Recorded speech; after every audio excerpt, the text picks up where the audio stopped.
Assalamualaikum warahmatullahi wabarakatuh. Selamat datang di praktikum kedua pemrosesan bahasa alami. Pada praktikum kali ini kita akan membahas mengenai text preprocessing atau pemrosesan teks. Sebelumnya kita harus mengetahui alasan kita melakukan pemrosesan teks. Di sini ada dua alasan. Yang pertama, dokumen-dokumen yang ada itu kebanyakan tidak memiliki struktur yang pasti, sehingga tidak bisa diekstrak secara langsung. Dan yang kedua, tidak semua kata mencerminkan makna yang terkandung dalam sebuah dokumen. Untuk definisinya tersendiri, text preprocessing adalah suatu proses pengubahan bentuk data yang belum terstruktur menjadi data yang terstruktur, atau singkatnya merubah teks menjadi term index. Langkah-langkah pemrosesan teks. Yang pertama itu ada parsing, pemecahan dokumen. Yang kedua, tokenisasi, pemotongan string atau case folding, merubah kalimat menjadi lowercase. Yang ketiga, stop word removal atau filtering. Itu pemrosesan untuk menghilangkan kata-kata atau membuang kata-kata yang tidak penting dalam sebuah dokumen. Yang keempat, phrase detection, dan yang kelima, stemming. Untuk teori mungkin itu saja. Mari kita langsung ke praktikum. Kalian membuka Python Jupyter Notebook kalian masing-masing ya.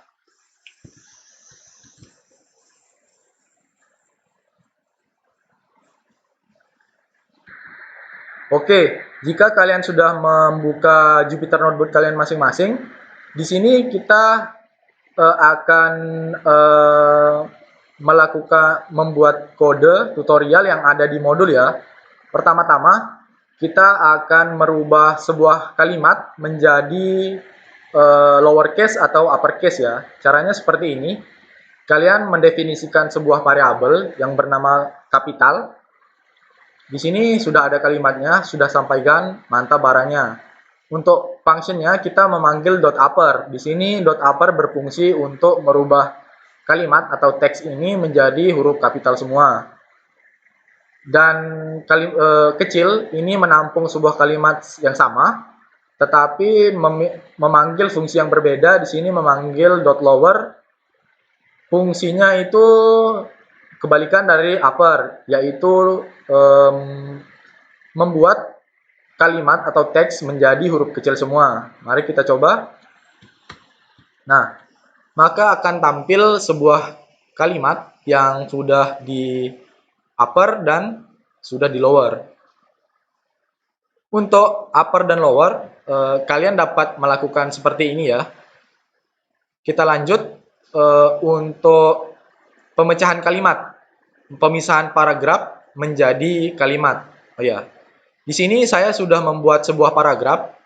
Sini ada beberapa kalimat, yaitu pelayanan hotel yang sangat bagus sekali, menu makannya juga enak, hotel yang sangat saya rekomendasikan.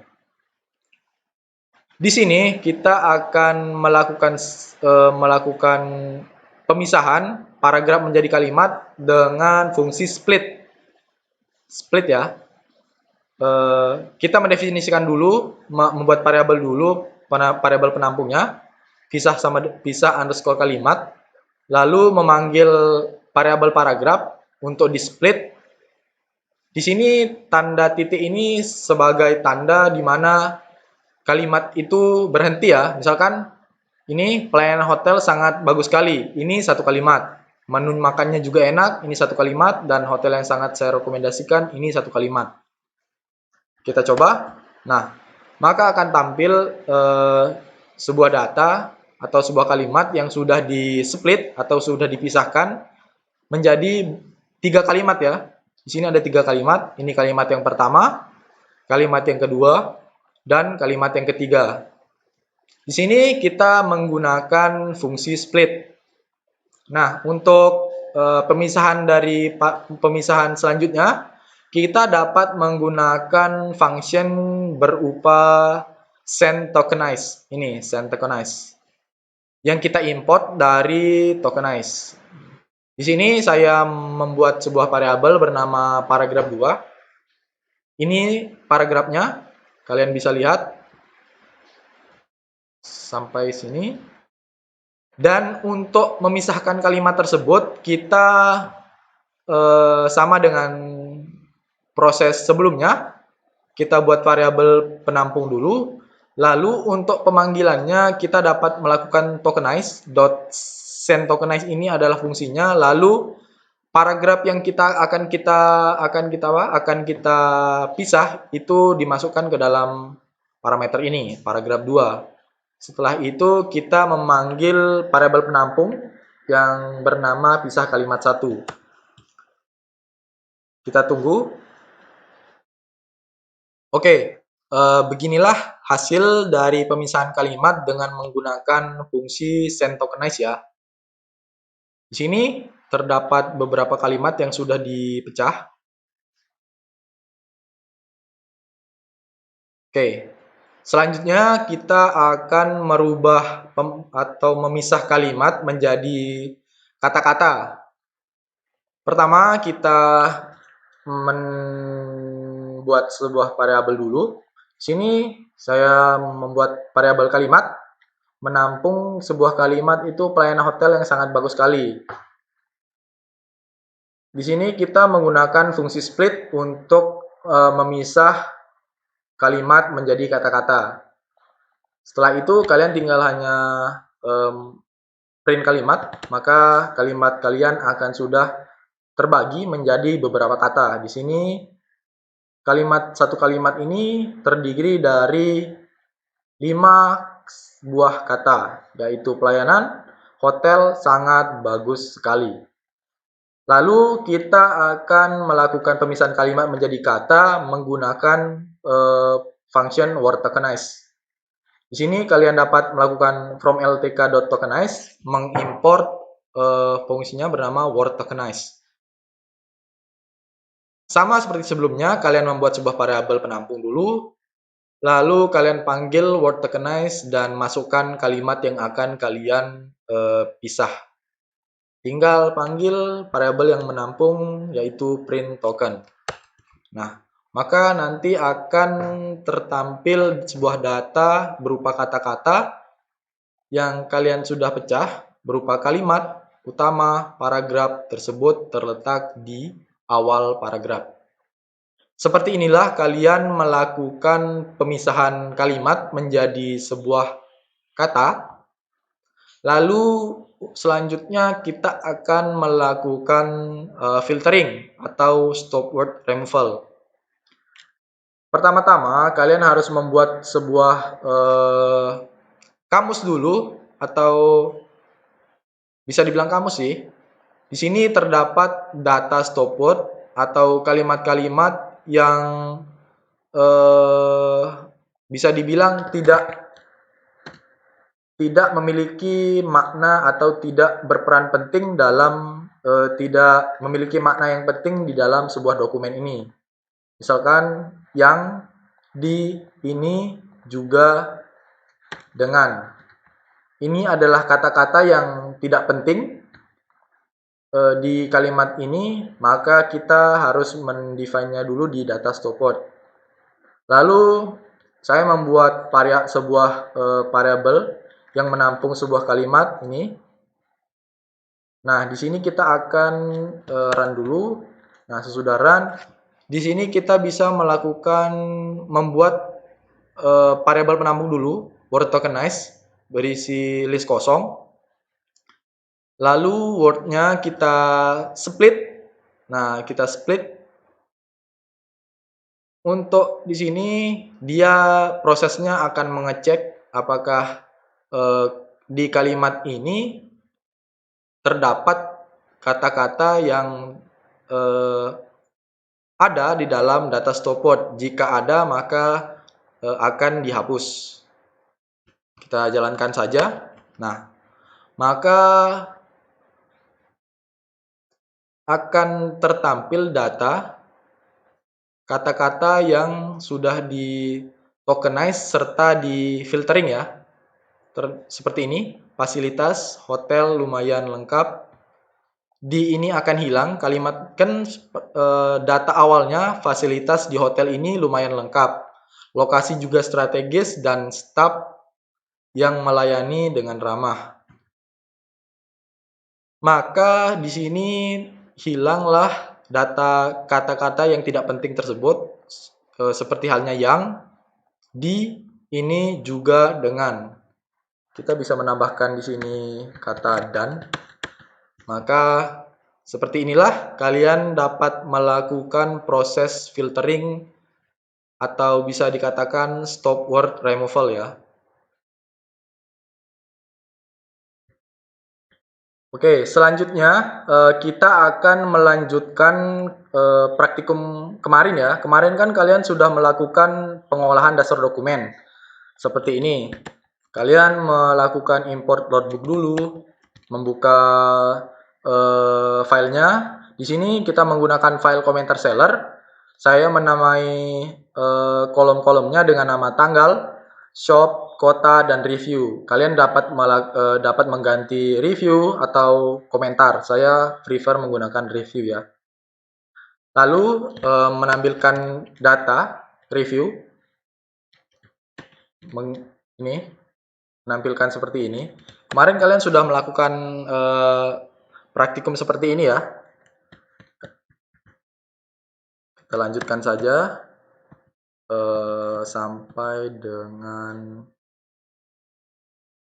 Nah, sini kalian mungkin sudah melakukan ini, membuat review ini, memprint review dalam bentuk list. Nah, dari yang seperti ini, dari beberapa kalimat review ini, kalian jadikan satu di dalam satu variabel yang bernama list review.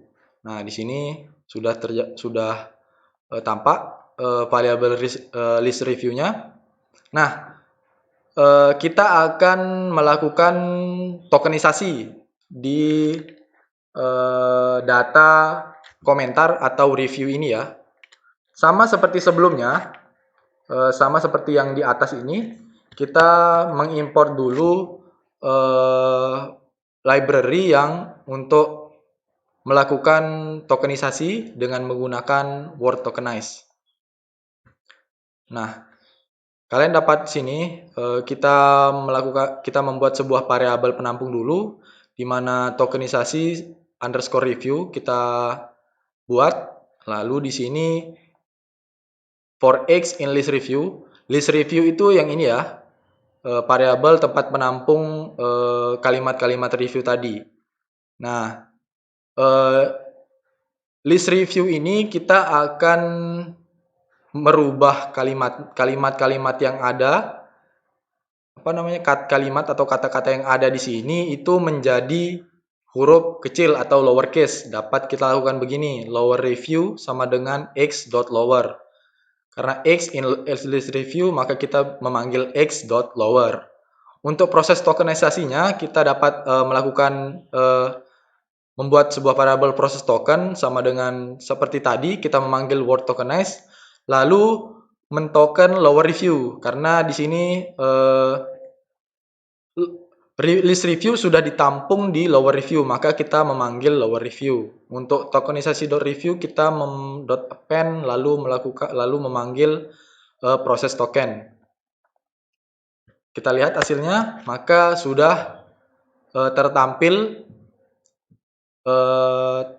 pemisahan kalimat menjadi kata-kata dan merubah kata tersebut menjadi lowercase atau huruf kecil. Nah, kalian bisa lihat di sini, sudah di sini S huruf besar, maka di sini itu S-nya huruf kecil. Sama sampai di sini huruf kecil semua karena kita sudah memanggil fungsi x.lower. Nah, setelah kalian lakukan tokenisasi, proses selanjutnya kalian dapat melakukan filtering atau stop word removal. Jangan lupa kalian harus membuat sebuah variabel atau menampung kata-kata yang tidak penting yang ingin kalian hilangkan dalam dokumen tersebut ya. Saya ini menghilangkan kata berupa dan, dari, dengan, untuk, yang, YG, dapat, DPT, sudah titik dengan banget juga dan lain-lain, karena kata-kata ini tidak memiliki makna yang signifikan atau penting dalam dokumen tadi ya. Makanya karena hal itu saya melakukan stopword removal. Kita running. Nah, untuk filteringnya sama seperti hal yang tadi itu. Untuk hasilnya maka seperti ini. Nah, oke, ini hasilnya. Maka jika kalian lihat hasilnya, kata-kata yang ada di dalam stopword tidak akan ada dalam kalimat hasil filtering atau kita tampung dia dalam variabel filtering ini, maka kata-kata tersebut tidak akan ditampung di variabel tersebut ya. Karena jika tokenisasi review ini mempunyai kata-kata yang ada di dalam stopword, akan dibuang di proses filtering. Jika menurut kalian ada kata-kata yang mungkin tidak penting dalam proses filtering ini, kalian dapat menambahkan stopword atau kata-kata yang kalian anggap tidak penting di dalam variabel stopword ya. Untuk kode ini sama saja seperti sebelumnya. Mungkin itu saja. Pada praktikum kali ini kita sudah mempelajari mengenai parsing atau pemisahan paragraf menjadi kalimat, lalu tokenisasi, pemisahan kalimat menjadi kata dengan fungsi split dan word tokenize untuk pemisahan paragraf menjadi kalimat dengan menggunakan fungsi split juga dan send tokenize ya. Lalu untuk stopword removal atau filtering kita melakukan seperti ini. Mungkin itu saja praktikum kedua mengenai text preprocessing pada pertemuan kedua ini. Jika kalian masih kurang paham, kalian dapat menanyakan ke asisten slot masing-masing atau kalian dapat menonton ulang video ini. Seperti itu. Untuk post test kalian dapat melihat di classroom masing-masing ya. Jangan lupa untuk menamakan format file kalian itu seperti ketentuannya, dan kalian harus kumpulkan program Python-nya ya. Jangan lupa mengumpulkan program Python-nya juga. Baik, mungkin itu saja untuk praktikum kali ini. Kurang lebihnya mohon maaf apabila ada salah kata. Baik, wassalamualaikum warahmatullahi wabarakatuh.